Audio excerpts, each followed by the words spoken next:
साथियों नमस्कार।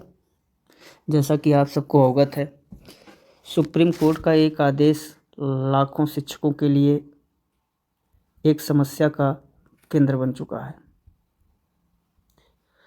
Supreme court ने कहा कि यूपी टेट सबको पास करना अनिवार्य है। जिनकी नौकरी 5 साल से कम है उन्हीं को 142 अनुच्छेद के तहत छूट दिया। उसी परिप्रेक्ष्य को देखते हुए आज से हम यूपी टेट की क्लास शुरू करने जा रहे हैं।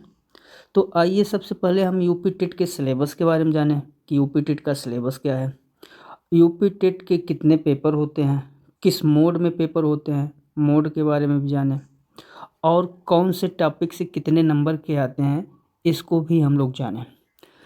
तो सबसे पहले आप सबको बता दें कि यूपी टेट का जो परीक्षा स्तर 2 लेवल का होता है, एक प्राइमरी लेवल का और दूसरा अपर प्राइमरी का। प्राइमरी में क्या है, प्राइमरी लेवल की अगर आप टीटी पास करेंगे तो 1 से 5 तक के लिए वैलिड है, कक्षा 1 से 5 तक के लिए, और अपर प्राइमरी के लिए 6 से 8 तक पढ़ाने के लिए आप वैलिड हो जाते हैं यूपी टेट के माध्यम से। तो सबसे पहले हम प्राइमरी लेवल के सिलेबस की बात करते हैं कि प्राइमरी लेवल का जो सिलेबस है उसमें क्या क्या आपको पढ़ना है और किस तरीके से यूपी टेट का पात्रता परीक्षा पास करना है। तो सबसे पहले आपको हम बताएं तो यूपी टेट प्राइमरी लेवल की बात। अब आप समझिए कि जो ये प्राइमरी लेवल की यूपी टेट है इसमें 5 सब्जेक्ट होते हैं, 5, और पाँचों सब्जेक्ट से 30-30 नंबर के आते हैं, 30-30 नंबर के प्रश्न आते हैं। टोटल पूर्णांक हुआ 150 का, कितने का, 150 नंबर का। अब पेपर का जो मोड है वो पेपर का मोड ऑफलाइन है, OMR सीट पे होता है, और पेपर में जो समय निर्धारित है हमारा वो समय 2.5 घंटे का होता है। कितने घंटे का, 2.5 घंटे का। ये बहुत ज़रूरी है क्योंकि बहुत से लोगों का प्रश्न समय के कारण छूट जाया करता है और इसमें माइनस मार्किंग नहीं है। अगर आप एक क्वेश्चन सही कर रहे हैं तो आपको 1 नंबर दिया जाएगा, लेकिन अगर आपसे प्रश्न गलत हो रहा है तो कोई नेगेटिव मार्किंग नहीं है। ये आपके लिए बेनिफिट है, नेगेटिव मार्किंग नहीं है। तो ये आपके लिए बहुत बेनिफिट है। आप लोग अगर तैयारी कर लें और तैयारी करने के बाद बहुत आराम से यूपी टेट का पेपर निकाल सकते हैं। तो ये हो गया मोड की बात, प्रश्न पत्र में कितने नंबर के कुल प्रश्न आते हैं, परीक्षा की अवधि क्या होती है, माइनस मार्किंग स्कीम क्या है, ये सब। अब थोड़ा सा इसके योग्यता के बारे में अगर हम जानें तो यूपी टेट की जो योग्यता के बारे में है वो जनरल के लिए 60% मार्क लाना ज़रूरी होता है।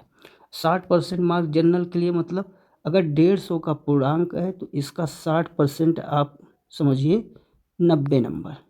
ये 90 अंक लाना जनरल कैंडिडेट के लिए ज़रूरी है। इसी प्रकार ओबीसी एससी के लिए 82 नंबर होता है, 82 नंबर का ओबीसी और एससी के लिए 82 नंबर 150 में ज़रूरी होते हैं लाना, तब वो व्यक्ति टेट पास माना जाएगा। इसी तरीके से अगर इसके विषयवार विभाजन की बात करें, अभी हम प्राइमरी लेवल की बात कर रहे हैं। प्राइमरी लेवल में अगर यूपी टेट के विषयवार विभाजन की बात करें, कौन कौन विषय हैं और कहाँ से क्या क्या आता है, तो इसके 5 खंड हैं। टोटल कितने खंड, जैसा कि हमने बताया 5 खंड, और 5 खंड में सबसे 30-30 नंबर के आने होते हैं। पहला खंड इसका है चाइल्ड डेवलपमेंट या साइकोलॉजी। इसका पहला जो खंड है चाइल्ड डेवलपमेंट एंड पेडागोजी। दूसरा है दूसरा इसका सेक्शन है, यहाँ से 30 नंबर का आना होता है। फिर दूसरा है लैंग्वेज में अब आप जानते हैं कि लैंग्वेज में हिंदी, अब हिंदी में यहाँ से भी 30 नंबर के आते हैं। फिर तीसरा है भाषा द्वितीय, तीसरा लैंग्वेज सेकेंड। यहाँ में आपको 3 ऑप्शन है, आप चाहे तो इंग्लिश लीजिए, या फिर आप संस्कृत लीजिए, या फिर आप उर्दू लीजिए। अब इन तीनों में आपको एक चुनना होगा, इन तीनों में एक चुनना होगा, और तीनों में जो आप चुनेंगे वहाँ से 30 नंबर का आएगा। ठीक। चौथा आपका बनता है विषय मैथ। ये मैथ भी 30 नंबर का प्राइमरी लेवल में पूछा जाता है। और पांचवा आपका होता है इन्वायरमेंट, पर्यावरण, पर्यावरण से भी 30 नंबर के आते हैं। तो आपके पास टोटल कितने विषय खंड हुए? पहला चाइल्ड डेवलपमेंट एंड पेडागोजी मनोविज्ञान, दूसरा हिंदी भाषा से, और तीसरा आपका होता है लैंग्वेज द्वितीय भाषा द्वितीय में 3 ऑप्शन है, या इंग्लिश या संस्कृत या उर्दू, तीसरा हो गया, और चौथा आपका मैथ, और पांचवा आपका पर्यावरण। यहाँ से आपको 30-30 नंबर के सब विषय से आएंगे। गणित से 30, हिंदी से 30, भाषा में आप दूसरी भाषा जो चुनेंगे उससे भी 30, पर्यावरण से भी 30। आइए थोड़ा इनके सिलेबस के बारे में चलते हैं। सबसे पहले हम मनोविज्ञान के बारे में चलेंगे। मनोविज्ञान में कौन कौन से पाठ्यक्रम आपके यूपी टेट में है? यूपी टेट में कौन कौन से पाठ्यक्रम है? तो मनोविज्ञान में जैसे आपको 3 खंड दिखेगा। एक आपको दिखेगा बाल विकास से रिलेटेड, उसमें बाल विकास का अर्थ क्या है, बाल विकास का अर्थ, आवश्यकता, चरण, उसके बाद शारीरिक एवं मानसिक भावना, रचनात्मक कार्य, भाषा। क्योंकि इसमें आपको 0 से लेके 5 वर्ष के बच्चे को अपने दिमाग में रखना है, और 0 से लेके 5 वर्ष के बच्चे को जब आप अपने दिमाग में रख कर प्रश्नों को हल करेंगे तो बाल विकास के पूरे प्रश्न बड़े आसानी से आपको समझ में आ जाएंगे। ठीक है। दूसरा पोर्शन इसका आता है सीखने के सिद्धांत से, सीखने के सिद्धांत से।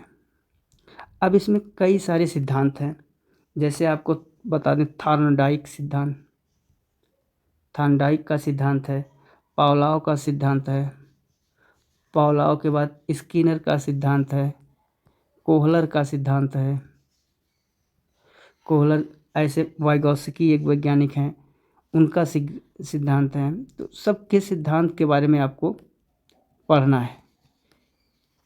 इसका जो थर्ड है, थर्ड में आपको मिलेंगी शिक्षण विधियाँ।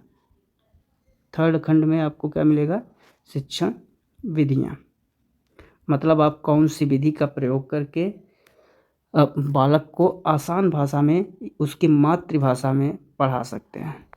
एक चीज़ आप ध्यान दीजिएगा, अगर आपको बालक का विकास लक्ष्य है और उसको आप हासिल करना चाहते हैं तो उसकी भाषा में आपको बोलना पड़ेगा, अर्थात आपको मातृभाषा का प्रयोग करना पड़ेगा।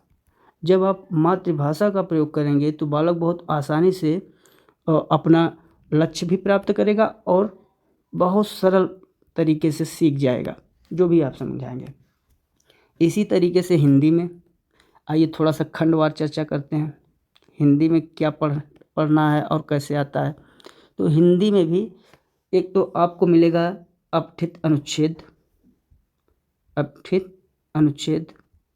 यहाँ से एक आपको पैराग्राफ दे दिया जाएगा और उस पैराग्राफ से 2, 4, 5, 6 क्वेश्चन तक, कभी कभी 5, कभी कभी 6 प्रश्न पूछे जाते हैं। उसी पैराग्राफ में ही वो उत्तर छिपा होता है, आपको देखकर पैराग्राफ पढ़कर देना पड़ेगा। एक खंड ये आपका हुआ। दूसरा फिर आ जाता है वर्णमाला। ये वर्णमाला से 2 नंबर के प्रश्न हर साल आए हुए हैं टीटी में, हर साल आते हैं। इसमें वर्ण के बारे में, वर्ण कितने प्रकार के, स्वर, व्यंजन, अल्प प्राण, महाप्राण, मतलब यहाँ इन सब से आपको पूछेगा और आपको उत्तर देना पड़ेगा। इस तरीके से आप विलोम शब्द से भी 1 नंबर का आएगा, पर्यायवाची से भी 1 नंबर का आएगा, पर्यायवाची के बाद मुहावरे से 1 नंबर का आएगा। अब ये सब आपको पढ़ना है, और कैसे मुहावरा कैसे लगेगा, पर्यायवाची कैसे है, विलोम शब्द कैसे है, इन सब के बारे में आपको हम बताएंगे। संधि से कभी कभी 1 नंबर का आता है, कभी कभी 2 नंबर का पूछ लेता है। समास से भी आएगा प्रश्न, समास से 1 नंबर का फिक्स है, आपको 1 नंबर का मिलना ही मिलना है। लिंग से आता है 1 नंबर का, काल से आएगा 1 नंबर का, वचन से आता है 1 नंबर का, विराम चिन्ह से आएगा, विराम चिन्ह कोई एक वाक्य लिख देगा, उसमें विराम चिन्ह आपसे पूछेगा। फिर थोड़ा बहुत व्याकरण से पूछेगा, उसके बाद कुछ भाषा के शिक्षण सिद्धांत से पूछेगा प्रश्न। भाषा का शिक्षण सिद्धांत से भी बहुत नहीं पूछता, टेट में नहीं पूछता, सीटेट में पूछता है भाषा के शिक्षण सिद्धांत से। इसमें बहुत पूछा तो 1 से 2 नंबर। उसके बाद शिक्षण विधियां के बारे में कुछ पूछेगा आपसे, शिक्षण विधियां, ये भी 1 से 2 नंबर तक इतना ही पूछना होता है। फिर आपका तीसरा हुआ लैंग्वेज, मतलब भाषा द्वितीय। अब भाषा द्वितीय में देखिए, भाषा द्वितीय में 3 विषय हैं। भाषा द्वितीय में 3 हैं, अंग्रेजी है, या फिर आप संस्कृत है, या फिर उर्दू। आप इन तीनों में कोई भी ले सकते हैं। कुछ लोग अंग्रेजी लेते हैं, कुछ संस्कृत लेते हैं, और कुछ उर्दू लेते हैं। तो ये आप पर है, इसका एक PDF प्रोवाइड कर देंगे आप, तो इसके बारे में आप जान जाएंगे कि इसका इंग्लिश का और संस्कृत का, उर्दू का कौन कौन सा आता है, पाठ्यक्रम में आपके कौन कौन से पाठ हैं, और आपको क्या क्या पढ़ना है। फिर आइए थोड़ा गणित के बारे में चर्चा करते हैं। गणित में आपका प्राथमिक स्तर का गणित पूछा जाता है, प्राथमिक स्तर का। अब प्राथमिक स्तर में 5 तक देता है गणित, लेकिन आप ये समझ के चलिए कि जब हम टेट का देंगे तो हमें 1 से लेके कक्षा 8 तक के गणित के सवाल आने चाहिए। और इसके लिए सबसे अच्छा ये है कि आप NCERT की बुक लीजिए और वहाँ से कक्षा 1 से 8 तक के सवाल लगा लीजिए। अगर कक्षा 1 से 8 तक के आपने सवाल लगा लिए तो आपको गणित में कोई दिक्कत नहीं होगी। और फिर हम आपको बताएंगे भी सब विषय का पूरा वीडियो, नोट्स कुछ PDF के माध्यम से आपके पास प्रोवाइड करते रहेंगे। अगर आप लोग चैनल को सब्सक्राइब करेंगे, लाइक किए हैं, तो हमारा पूरा वीडियो आपके पास पहुंचेगा, और एक हम ग्रुप बनाएंगे, उस ग्रुप में आप सबको जोड़ते चले जाएंगे। उसी में हम PDF भेजते जाएंगे, और आप लोगों को कोई समस्या है तो आप कमेंट करते जाइए, हम देखते जाएंगे और उस समस्या का हल निकालते जाएंगे कुछ ना कुछ। तो गणित के लिए हो गया। फिर आता है इन्वायरमेंट। पर्यावरण में भी आप NCERT की बुक का उठाइए, कक्षा 1 से 8 तक, और पूरी NCERT की बुक पढ़ लीजिए। इसमें परिवार, भोजन, यही छोटे छोटे पाठ हैं, यहीं से पूछता है। कुछ खेल के बारे में पूछ लेगा, समाज के बारे में पूछ लेगा। आप लोगों को ज़्यादा दिक्कत नहीं होगी, बस ये है कि तनाव मत लीजिए कि अब अंतिम पड़ाव पे हैं उम्र के तो कैसे TET निकालेंगे, ऐसा कुछ नहीं। इस चैलेंज को स्वीकार कीजिए, और बहुत अच्छे से अगर आपने पढ़ा, हमारा वीडियो देखा, तो इतने अच्छे से आपका TET निकलेगा, इतने अच्छे नंबर से, ये आप खुद अपने आप में नहीं सोच पाएंगे कि क्या मैं इस उम्र में भी इतना नंबर या टेट का पेपर पास कर सकता हूँ। जैसे कि आज आपके यहाँ आप लोगों के बीच में एक डर बना हुआ है कि हम अब टेट कैसे पास करेंगे, हमें इतना ज़्यादा घर के काम, समाज के काम, विद्यालय आना जाना, इन सब के इतनी जिम्मेदारियां होने के बावजूद हम कैसे कर पाएंगे। कोई दिक्कत ही नहीं होगी। तो इस तरीके से आपका पूरा पर्यावरण हो गया। कुछ ज्ञान विज्ञान से रिलेटेड प्रश्न आएंगे, वो भी आपको बहुत ज़्यादा परेशानी नहीं करेंगे, सबका वीडियो प्रोवाइड करेंगे। आज से प्रतिदिन आपको हर एक विषय की यूपी टेट से रिलेटेड हर एक विषय का एक वीडियो आपको मिलना है। इसलिए सब लोग इस चैनल को सब्सक्राइब करिए और अपनी पढ़ाई को ज़ोरदार तरीके से अब स्टार्ट कर लीजिए, क्योंकि सुप्रीम कोर्ट का आदेश है तो अब हम लोगों को पास करना है। तो अब इस चैलेंज को स्वीकार करते हैं और हम लोग आगे की पढ़ाई शुरू करते हैं। इसी तरीके से अपर प्राइमरी का है। अपर प्राइमरी में भी सारे यही सिस्टम हैं। उसमें भी चाइल्ड डेवलपमेंट है, उसमें भी हिंदी है भाषा के रूप में। अगर आप गणित विज्ञान के हैं तो गणित विज्ञान का पोर्शन मिल जाएगा। अगर आप सामाजिक से रिलेटेड हैं तो सामाजिक विज्ञान का 60 प्रश्न मिल जाएगा। बस इतने ही चेंज हैं और कोई चेंजेस नहीं है। चाइल्ड डेवलपमेंट पेडागॉजी इसमें भी है, अपर प्राइमरी में भी। भाषा हिंदी प्राइमरी में भी आप पढ़ेंगे, अपर प्राइमरी में पढ़ेंगे। अगर आप गणित विज्ञान के हैं तो आपको 60 नंबर ये अलग मिल जाएंगे। अगर आप सामाजिक विज्ञान से रिलेटेड हैं तो ये 60 नंबर का अलग मिल जाएगा। बस इतना ही है। और सब कुछ जो प्राइमरी का है वही अपर प्राइमरी का है। थोड़ा सा सिलेबस में प्रश्नों की प्रकृति चेंज की जाती है। प्रश्नों के कैटेगरी पे हम बात करेंगे। तो चलिए, इन सब के बारे में हमने बात कर लिया।